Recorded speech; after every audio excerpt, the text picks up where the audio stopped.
de Jeremías, tenemos que el pueblo de Israel había experimentado un avivamiento muy grande bajo el rey Josías, que comenzó a reinar a la edad de 8 años. A los 16 años buscó a Dios y a los 20 limpió completamente de la idolatría a Israel. Pero cuando Josías muere, vemos nosotros que el pueblo regresa a su antigua manera de vivir. Y analicemos esto. Comienza en el capítulo 2 de Jeremías, diciéndolo Dios, lo que Dios nos dice a nosotros, de muchas veces querer, sin que nos demos cuenta, abandonar o confiar más en nuestra propia carne y en nuestras propias fuerzas que en el poder que nos sustenta, que es su gracia y su misericordia. Le dice en el versículo 2, Dios al pueblo de Israel, anda y clama a Jerusalén y diles, me he acordado de ti, de la fidelidad que tenías, del amor de tu esposorio cuando andabas en pos de mí en el desierto, en tierra no sembrada. Santo era Israel Jehová, todos los que le devoraban eran culpables, mas venía sobre ellos, dice Jehová. Así dijo Jehová, ¿qué maldad hallaron vuestros padres que se alejaron de mí y se fueron tras la vanidad y se hicieron vanos? Aquí en este momento Israel, sin que se dieran cuenta, vuelvo a insistir en este punto, esto pasa de una forma desapercibida por nosotros. Así como si teníamos nosotros hace algún tiempo 2 perros grandanes en la casa. Wow. Un perro, un macho y una hembra. Y pues siempre le compraba la bolsa de croquetas. Y toda la noche le iba a poner croquetas para que se las comieran. Sin que yo me he dado cuenta, hasta el mes, me di cuenta que estaba bajando la cantidad de las croquetas y no era posible que mis perros se comieran tantas croquetas. Hasta que puse una trampa y alguien me sugirió, segurísimo que en el jardín de tu casa tienes ratas. Entonces las ratas venían cada noche y agarraban 4, 5, 10 croquetas y poco a poco fueron disminuyendo la cantidad de comida que le puse a mis perros. Y yo pensé en ese momento que así es como trabaja Satanás. Satanás nos llega de repente y nos quita todo, sino Satanás nos comienza a debilitar, a minar nuestras fuerzas.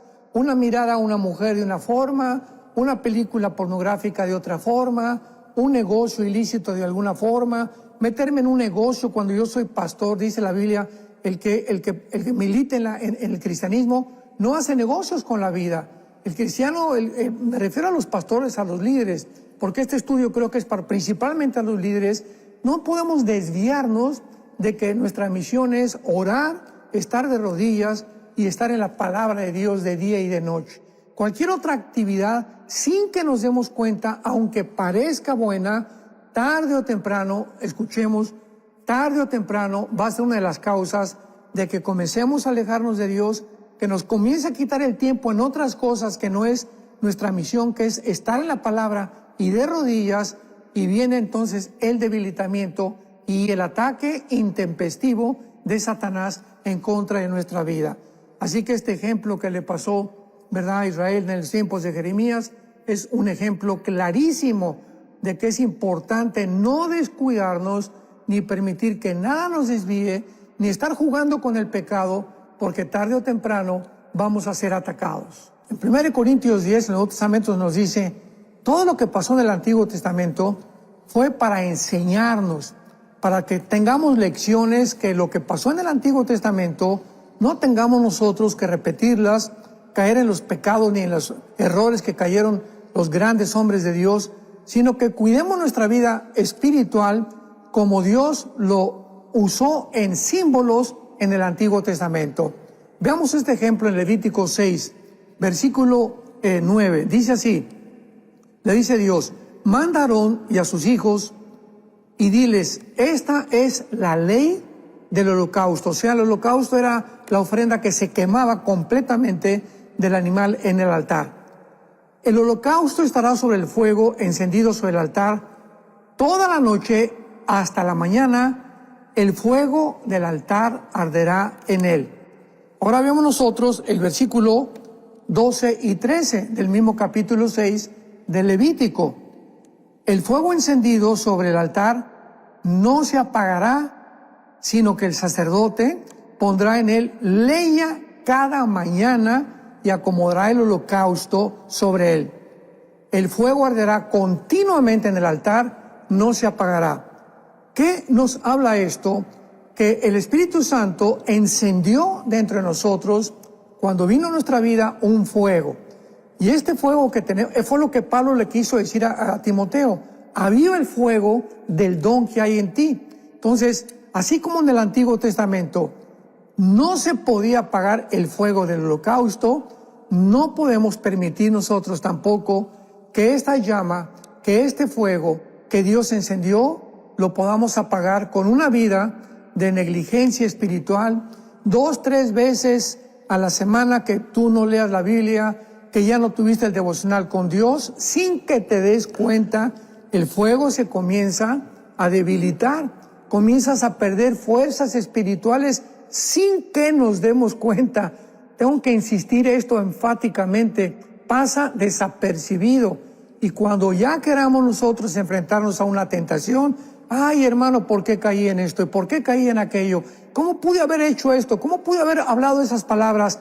Porque no te diste cuenta que ya tenías varios días, tal vez semanas o inclusive meses, en que ya ese fuego dentro de ti está a punto de apagarse. Le dice Pablo a la iglesia de Éfeso en el Nuevo Testamento: no apaguéis el fuego que está dentro de ti. O sea, es como una vela que le vas poniendo algo, que le va acercando, y poco a poco la llama de la vela se tiene que apagar. Pues así es el pecado, así es la vida de negligencia espiritual.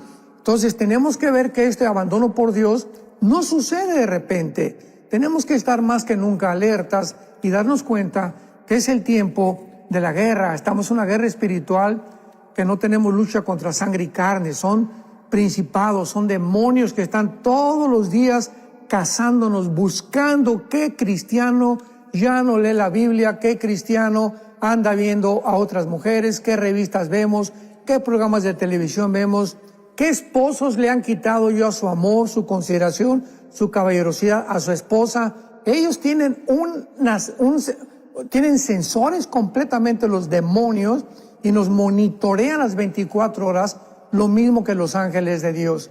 Esta es la razón por la cual este estudio, ¿verdad?, abandonando a Dios, tenemos que llegar a la conclusión de que es muy fácil abandonar a Dios.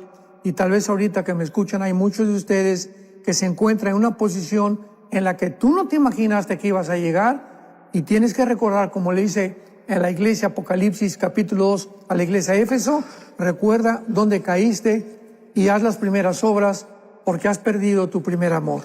El último libro de la Biblia, Malaquías, en el capítulo 2, todo el capítulo de Malaquías comienza diciéndoles: yo los amé y ustedes me han dicho, ¿en qué nos has amado? Yo te he bendecido, y han contestado, ¿en qué nos has bendecido? Y comenzamos a darnos cuenta que las bendiciones que Dios nos da, gracias a Dios por un buen carro que tengamos, una buena casa que tengamos, buena ropa que tengamos, comenzamos a creer que lo merecemos. Y comenzamos con la ingratitud.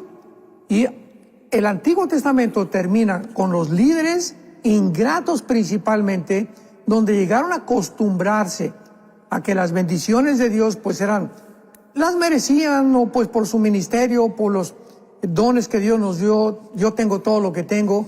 Y poco a poco esta ingratitud comenzó a minar su vida espiritual. Y es lo que Dios dice en Jeremías 2, versículo 13: 2 males, pongamos atención, 2 males ha hecho mi pueblo. Dios resume en 2 pecados la razón por la cual alguien puede abandonar a Dios. Número 1, me dejaron a mí, fuente de agua viva. Y número 2, cavaron para sí cisternas o pozos que no retienen agua. Así que todo comienza cuando le decimos a Dios hace 2 o 3 días: Señor, no tengo necesidad de venir a la Biblia, tener mi devocional, porque yo soy sabio suficientemente para saber cómo tratar mis negocios. Mira, tengo 3 o 4 días sin orar y creo que no fue necesario para mi vida. Comenzamos a dejar de Dios. Y el peligro del segundo pecado es que cuando dejamos a Dios, o la comunión con Dios, o caminar con Dios todos los días, lo sustituimos con otra cosa. Aquí en este caso, dice el Espíritu Santo, Israel lo hizo tratando de hacer pozos donde no hay agua. Haz de cuenta que tienes un rancho y tienes un pozo que hay agua y dices a tu esposa, no, ya no quiero ese pozo con el agua, voy a buscar a escarbar en otros lados para ver qué encuentro. ¡Qué tontería!, ¿no? Entonces, es lo que nos dice Dios. Me estás abandonando y estás buscando, creyendo que algo puede sustituirte. El amor de tu perro, tu deporte, tu novia, tus películas, tu trabajo, tus canciones, tu música, en fin, pueden ser tantas las cosas que nos hacen que nos alejemos de Dios. Cisternas vacías, fue lo que le dijo Cristo a la mujer samaritana en Juan capítulo 4. La mujer samaritana tenía 5 matrimonios. Bueno, el último que tenía vivía en Amaciato. O sea, era una mujer, la mujer samaritana, que era muy religiosa, pero estaba buscando lo que solo Cristo nos da en los hombres.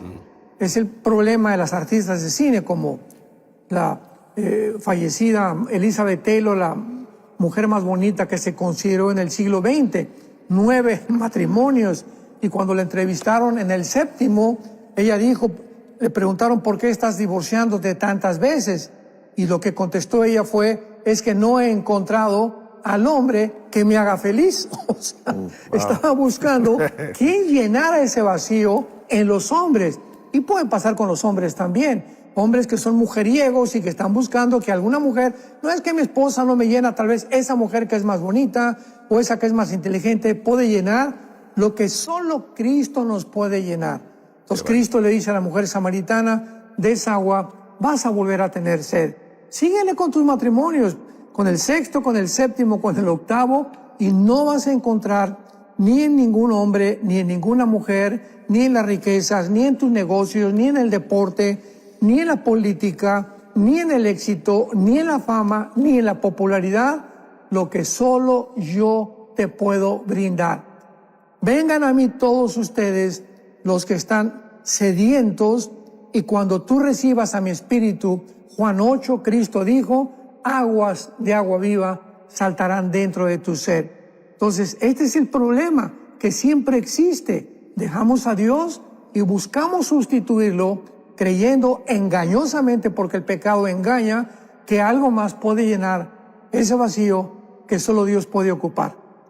Otro peligro que puede existir para comenzar a abandonar a Dios es que este abandono puede iniciarse en tiempos de bendiciones.